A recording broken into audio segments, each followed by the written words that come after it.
So it's my great pleasure to introduce to you Dr. Celia Kaye. Celia took on the thankless job of trying to review the proposed service models for the HRSA for the next grant cycle. And herding cats is a way understatement in terms of what her task was. Celia is the professor and senior associate dean for education with the Office of Educational Development and Research at the University of Colorado School of Medicine. And today she's going to be talking to us about this review of regional service and support models. Thank you, Celia, for all the work you did. My pleasure. Can you hear me? Miracles do occur. Well, it's a great pleasure to be here, and I want to thank Hans and Ronnie and the organizers of this meeting for inviting me. Just to frame what I'm going to be talking about for the next 25 minutes plus 5 minutes for questions as I've been instructed. We've been talking, an elegant series of presentations this afternoon on the technologies and treatments that we have for genetic disorders. And it's inspiring to see what has happened over the decades as treatments for untreatable diseases have emerged, screening methods have emerged, and children who would have died or been damaged before are now well. The question is, are all patients who need these treatments getting them? And so we're going to flip back to the earlier remarks that Mike Watson made about what HRSA, the Health Resources and Services Administration Genetic Services Branch, has been trying to do to ensure that actually the work that has been done to improve treatments actually gets to the people who need it. In the past, the focus has been on systems, and many of you in this room have worked hard to see that genetics concepts get introduced to the public and to public health departments and to clinicians. And we've worked very hard in recent years, the last few years, to see that newborn screening is uniform through the United States, that the recommended panel has been implemented in all the states, that newborn screening is timely, that emergency preparedness is happening. I'm sorry about this feedback. Is there a way to...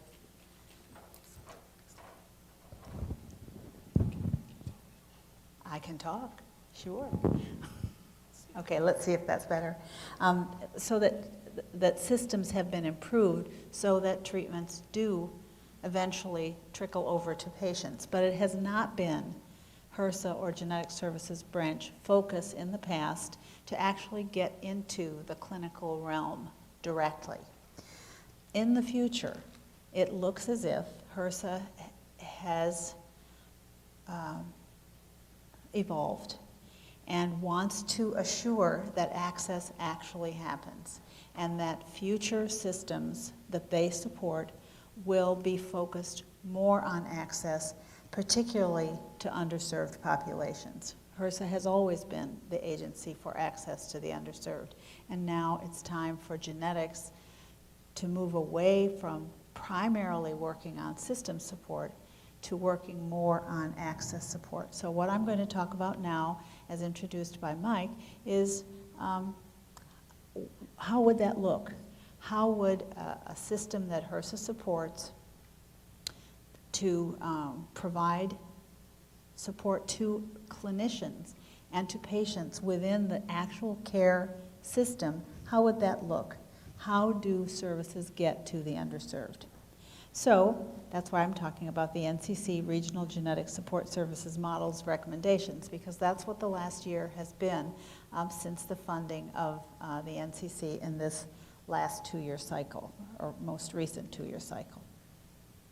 So as Mike introduced, and some of you probably recall, a year ago we were faced with trying to come up with some tough recommendations, some tough decisions about how things should be directed going forward.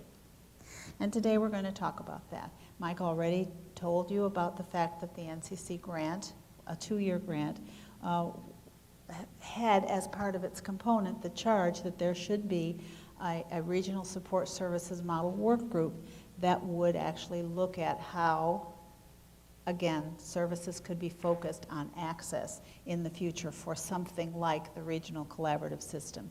And I'm going to talk about the methods our work group used to try to come up with these center models, then what center models we did come up with, what were the pros and cons, what were the feedback that was received from a general process, and then what does the recommendation actually look like today. Talked about this already. So the work group was charged with really three things. One was to look around and see how others have tried to solve problems of providing services to populations of people, to Down syndrome individuals, to cystic fibrosis individuals, to people with sickle cell disease, to the entire United Kingdom. How have other regional centers worked that were trying to have some impact on access? So that was one purpose of the work group. A second purpose was to actually look at the data that was being collected by the NCC in this needs assessment, which was very extensive, and I won't be spending much time in going over that needs assessment, but it was a huge process, and many of you participated in it, actually being asked what's missing and what's not missing in the current care delivery system for genetic services. And that was focused on both providers and on individuals with genetic disorders and their families. And then third was to actually come up with the recommendations. So again, the purpose of the work group was to engage stakeholders, providers, both genetics providers and non-genetics providers, and consumers to develop these recommendations for this framework for a regional genetic services system that would focus on bringing services to the underserved. Many things were considered in this process, and I can't say enough about the work group members, including Hans and others who worked hard and on their off days and on their off time to try to bring us information and ideas about how this future for improving access could be organized. We've considered what it means to have access, but also we considered strategies that have been developed by other types of centers like the United Kingdom. We looked at the old CORN guidelines. We looked at papers and publications that are out there where people have looked at systems that could work to, again, improve access to populations of patients. We asked questions about how such centers were structured. What types of care did they deliver? Who were they supporting? Who should we be supporting? Are we supporting providers? Are we supporting consumers? Are we supporting geneticists in particular? So what's the best way to go about doing this? What should a resource center do with regard to newborn screening? What should it do with regard to adult patients? What about workforce? And this came up repeatedly. And I will do a spoiler alert right now that for one, consumers and providers alike recognize that if you increase the influx of patients into centers that are already inadequately staffed, that the problem gets worse. So just making sure that everybody knows they need a geneticist and sending them to existing geneticists in the current workforce environment is going to make a problem that's already difficult even more difficult. So what do you do about workforce, and how do you try to address those problems? So these were some of the issues that were discussed at length by the work group before we sat down to do recommendations. So as I said, we considered regional models that are already out there, and I'll show you which ones we talked about. We considered the work of the NCC in the needs assessment, the provider surveys and the consumer surveys to identify gaps, and then we developed the recommendations.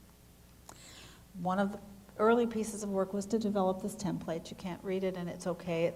Anything that you want to see is on the NCC website if you want to see some of these tools in detail. But basically, this was the template that we used to talk to the UK Genetic Services, to talk to the Cystic Fibrosis Foundation and the Down Syndrome Society, and the other groups that we assessed to try to figure out what existing center models were doing. And here are some of the center review findings that we considered as we work toward our recommendations. We looked at the 13 centers that we have here, one of which was the NCCRC system, the Cystic Fibrosis Foundation, the UK system, which serves 4 nations, as you know, still 4. We'll see what happens in the future. We looked at Seattle Children's, Hemophilia, Muscular Dystrophy Association, the VA, the California Genetic Diseases Program, Alaska, Washington State, the National Down Syndrome Society, et cetera. So these were the centers that we looked at. More centers than this were nominated for review, but given the time that we had, we attempted to choose those which would be most informative for us. We found that there were huge variations in organizational structure, and as you'll see as we go through these findings briefly, no 2 centers models are alike, and there is no perfect model that would inform what we should be doing with genetic services support in the future. But some had a very strong central organization with regional centers. Some were a single hub and spoke. Some were administered through departments of health. Some were using contracts for genetic providers, others were not. Some were very interesting collaborative program, including the state, the medical school, and a major clinical facility. There was 501c3 organizations, and so on. So there was no single structure or organizational model that seemed to be more successful or less successful. Budgets ranged from $500,000 a year to $144 million a year. We're more toward the left side of that group. Funding came from states, from philanthropy, from federal grants, from National Health Service, et cetera. So there was a wide variety of ways that models were paid for. Populations varied from everybody in 4 countries, which is the United Kingdom, to individuals with a single rare disease, cystic fibrosis. And services provided by these models were highly variable, from only clinical service to only advocacy, and pretty much everything in between, including education, enabling services, database support, et cetera.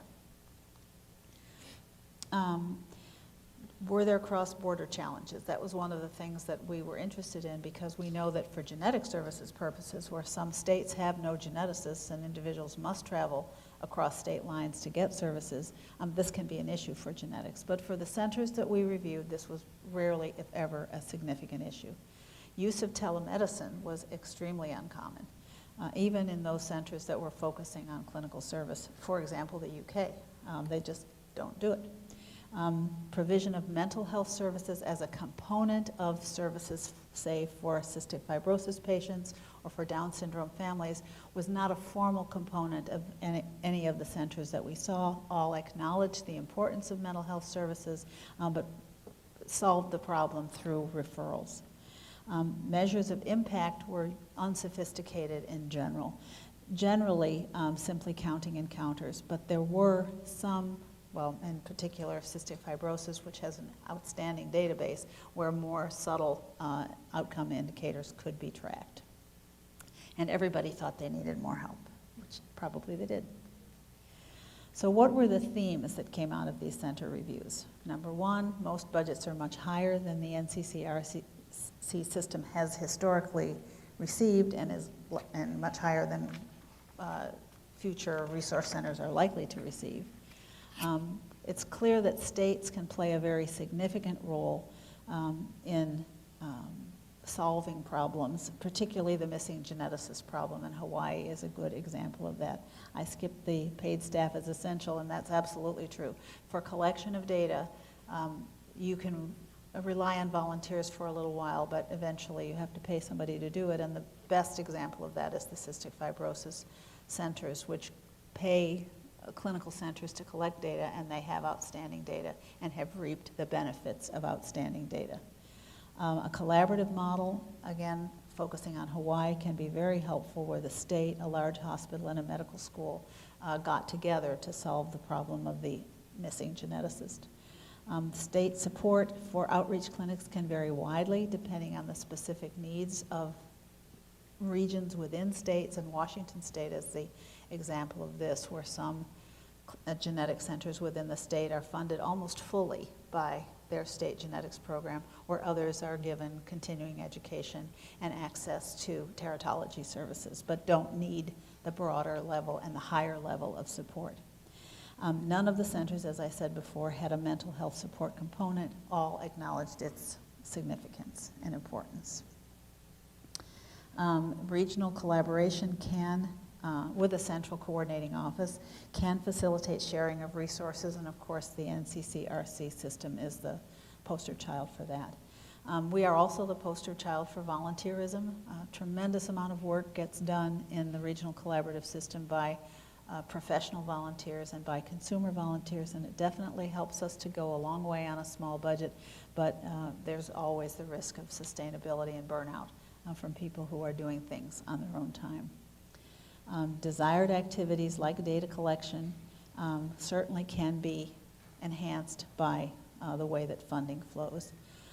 Patient registries and databases can pay huge dividends, as shown by the cystic fibrosis experience. And then I can't emphasize enough that genetics and primary care workforce issues are real. One way that this is addressed, particularly in the United Kingdom, is that geneticists have a much more narrow focus of work. They really don't do long-term follow-up of anybody. That's all sent back to the primary care physician, and they play a strictly consultant role. I can't see our system changing to that, but it is one way that the workforce issue could be addressed.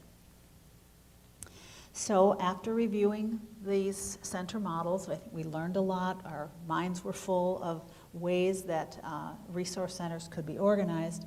We looked at the work that the NCC had done with the provider and consumer surveys, the focus groups, the listening sessions, et cetera. And using those data and then working with the project directors and project managers of the regional collaboratives, with our own work group, our advisory committee, and some genetic counseling students, we pulled from all that information the priorities that future support centers should address. And the ones that are listed there are the priorities, and they're in alphabetical order. This is not in any other order. So data collection, education and training, efficient practice, family engagement, formal relationships, and that means within states, with state health departments, with professional organizations within states, and practice support. And you'll notice that 2 of the 6 relate directly to efficient practice or practice support within genetic centers. So from those priorities and from the models that we knew, we came up with 8 types of models. Model number 1 that's listed here, Regional Genetic Service Resource Network, is the model that all of you who work in regional collaboratives are familiar with. It's a central organization with satellite centers, if you want to call us that, but with regional centers that would focus on support for genetic services. All of the other 7 models focused on a specific component of work: improving efficient practice, improving consumer engagement, improving relationships with public health departments, improving data collection. So the idea here was you could have a central organization similar to what we have now with regional collaboratives essentially, but focused in a different way. Or you could spend all of the money that HRSA has to spend on this doing one thing at a time: improving consumer engagement, improving data collection, et cetera. So those were the models that we looked at. And from those models, we came up with a draft recommendation, which I'm going to come back to in a few minutes, so we're not going to read this for you now, but what we basically recommended was a hybrid model that was a regional system similar to what we have now, but focusing predominantly on practice support and education of non-genetics providers. So that's what models 1, 2, and 3 were, and that's, at the end of the day, what the recommendation was. There was a comment period. We had webinars, people wrote in, and we received many useful comments that did inform the final recommendations.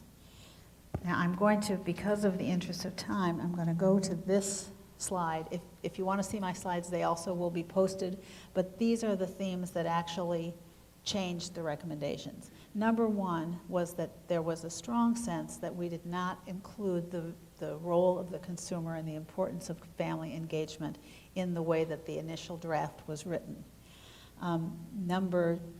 The fourth bullet here, the need for a better central authority to enhance collaboration, retaining the RC model for operational work. It was very important to several commenters that the central body be strong, so that at the end of the day, there would be some consistency between what all of the resource centers were doing so that you could demonstrate national outcomes. And then there was also a strong sense that the regional infrastructure is very important for innovation and new activities. So that sense should not be lost in the final recommendations. So the comment period ended, edits were made, and hurrah, March 31st appeared. That had been our deadline for submitting the recommendations, and they were submitted on time. So what were the key messages in the final recommendations? Number one, to address the issue of inadequate emphasis of the importance of consumers. There is a statement in the executive summary that is the overarching statement that consumer engagement is a key element in the formation and functioning of future genetic service resource centers, and that beyond participation in work groups and various projects, the level of consumer engagement should be within center top leadership.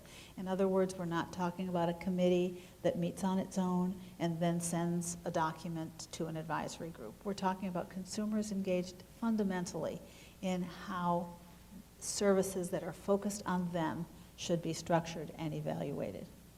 And secondly, an overarching recommendation is that although it's very important that there be uniformity between genetic service resource centers so that meaningful national outcome measures can be identified, this required uniformity should not preclude innovation at the regional level. That has been the success of the regional collaboratives. And going forward, even if a different structure, different regions, as Mike mentioned, are adopted in the future, still that ability for the Southeast to look different from the mountain states, to look different from the Western states, is important when those populations differ and when those needs for access differ.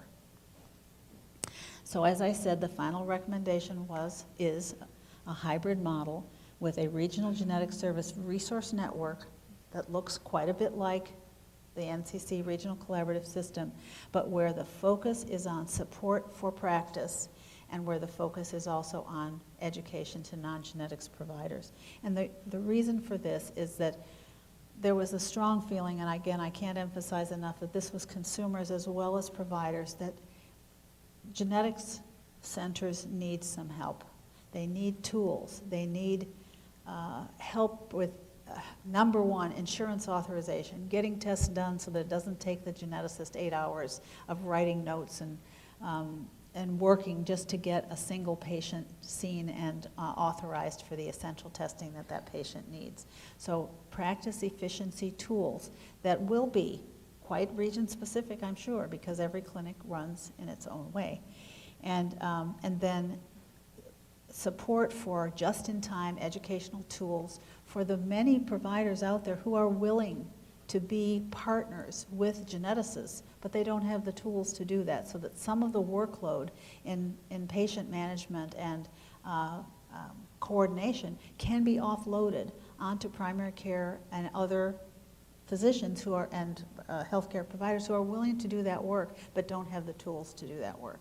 So that this would be the focus, again, an innovative, consumer-oriented structure that looks familiar to you, but that includes this focus on practice efficiency and non-genetics provider education.